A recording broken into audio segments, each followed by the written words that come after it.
Developing news, an investigation is underway after a man was shot and killed in Rowland Heights. Good evening. This is the KTLA 5 News at 5:30. I'm Cher Calvin. And I'm Micah Ullman. Neighbors say the deadly shooting happened at a home where violence has been increasing recently. There are reports that squatters were living in the home. KTLA's Shelby Nelson is live with a story of one neighbor who had a bullet fly right into their home. Shelby. Yeah, Sharon, Micah, a lot of neighbors had suspected that squatters had been staying inside that home, and one woman even told us that she went as far as trying to befriend the people who were there, but she says they were not friendly. Now, I'm going to step out so you can see that home right behind us. It has since been yellow tagged, and police left, I would say, about 3 to 4 hours ago, and what's left outside is basically just trash and beer bottles.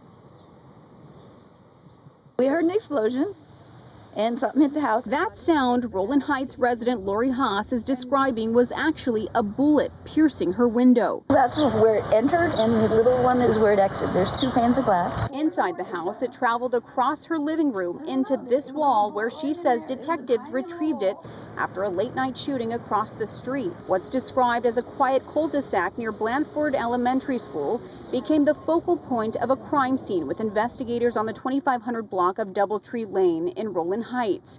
Deputies from the Walnut Station responding to reports of a shooting after 10 p.m. Tuesday night.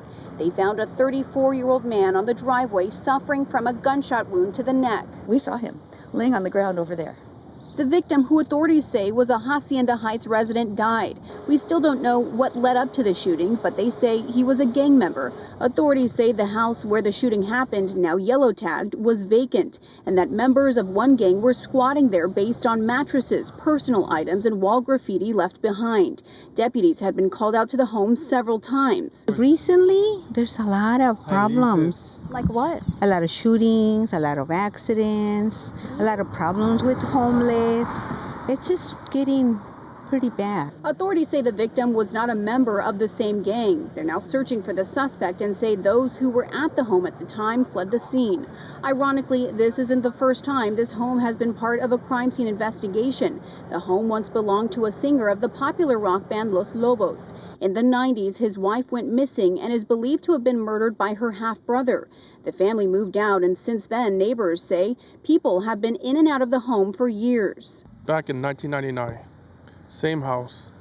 The family moved out, and after that, house been sold back and on and off.